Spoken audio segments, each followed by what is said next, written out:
Hi guys, how's it? It's the Crank K. In the previous part, please go gauge your bearings by checking out the previous part so that you will know what under heaven we are talking about. But I was speaking about the literally bad case of BDD that I've got. Am I gonna get therapy for it? No. Well, maybe. I don't know. I can't afford anything. Like, I can't plan for the future. Right now, my life is just a mess, and that's where it's at. I'm in pain as well. Oh, guys, physically, I've got very bad period pains. Like, they're just terrible. Anyway, whatever. And we shall move on. I need to eat something, Yana, before I can take meds again for it. It's past 6 p.m. now, so I can break my fast.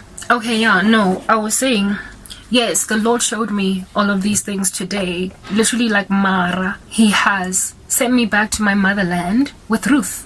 He has given me an opportunity to have grandchildren. Or like Rachel, he has given me a child. He has given me fertility. After years of struggling with my sister's, mockery of me and her son's mandrakes, I have been given comfort like Hannah, right? Who was told by Eli after looking like she's drunk, praying in the temple of God, that you are gonna have a son after a year. Stop being so somber. Go back and eat. Stop fasting. You are now officially going to get what you asked for in prayer, so do not worry. The Lord is preparing me for a future that is coming. In all of the sorrow that I'm feeling, I've been wanting to either settle or compromise or throw in the towel or even ask God. Expect of God to do nothing for me since He's done nothing for me so far. I've been looking at my age to determine my value and my worth of getting married.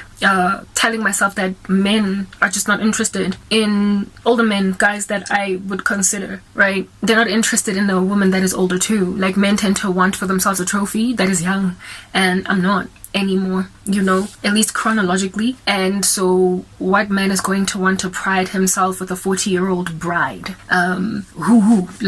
Because men are, even when they get saved, they still kind of think that way sometimes, even though a woman might surpass them all, though many women have done excellently, they sometimes still choose brides based on the standards of this world. It's unfortunately the struggle with sin that we have as disciples of the Lord Jesus Christ. We sometimes still do things the way that the world does things, and we still think like the world. So getting to the age of 40 in the 21st century, especially in the 21st century, you're just gonna get dissed. You're gonna get expected to continue to get cuddy buddies and all different kinds of things. At least you've got a career. They like saying that.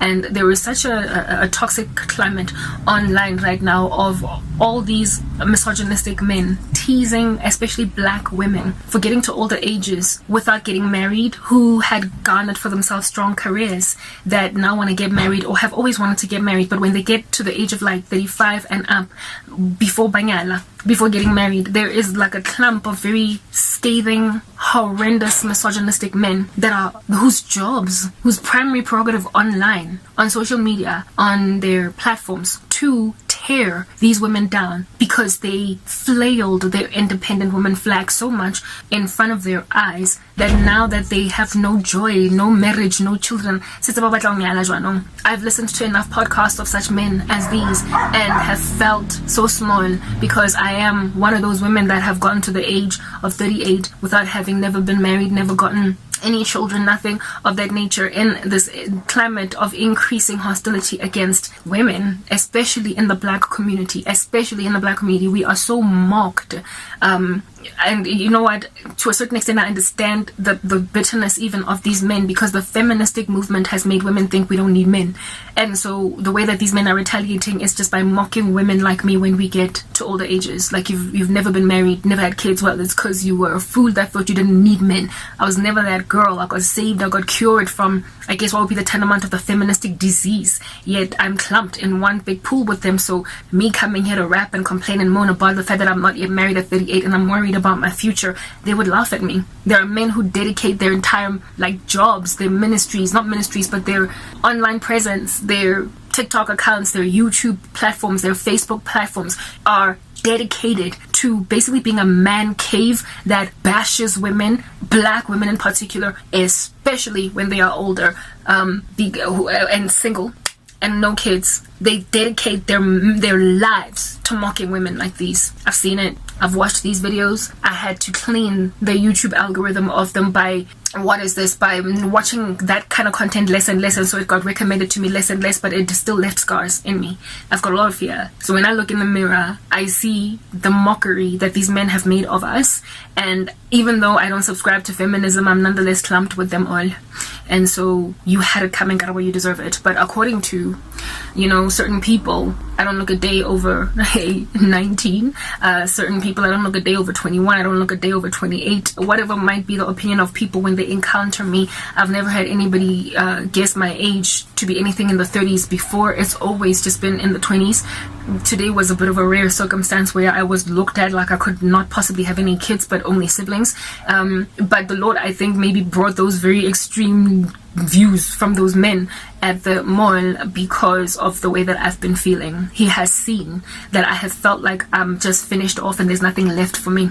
And so he gave me that experience. So I left the mall on a cloud, guys. Like, I was so fluffy and so happy and so bouncy by the time I got out of that mall, even though I was still running to the ticket station to make sure that I have got free exit. I don't have to pay for parking. I was nonetheless running with a lot of joy. Like, my smile was huge. That people were wondering what in the world was going on with this chick, because I was walking around in the mall smiling. Well, pacing around in the mall, smiling, because I had just been told I look 19. It made me feel better because, hey, okay, so I am 38. I know that for a fact. But guess what? Apparently, I still can make for that beautiful bride that I wanted to be. I still might actually have that beautiful body on my wedding night that my husband is not going to be, like, horrified by the observation of as soon as I, unrobe or whatever. Hey, maybe, just maybe, I might still have hands that are worth the while to put a ring on without a dude thinking I'm marrying my grandmother. Maybe, just maybe, I might still look good enough to have my husband's ecosystem or entourage be like, your wife is beautiful, you married beautifully, and for me to continue to get those compliments for at least the first 5 years of our marriage before everybody starts to not care that I'm in the room.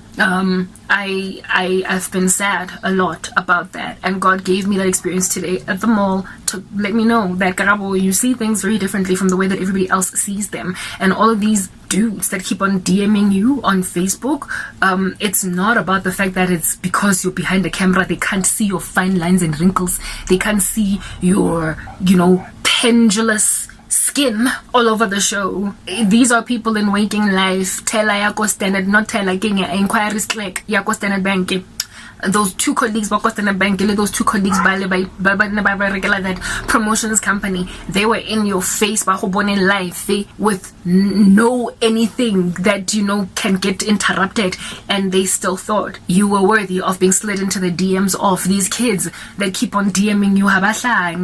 They see a very young woman, not some damsel in distress that just needs anyone to share, that needs anything. They genuinely see a very beautiful woman that is still in her youth. And yes, they have got the benefit of understanding your story and your age, but largely they're not motivated by exploitative antics at the back of their mind, plotting and scheming to steal the Cinderella from the Prince Charming.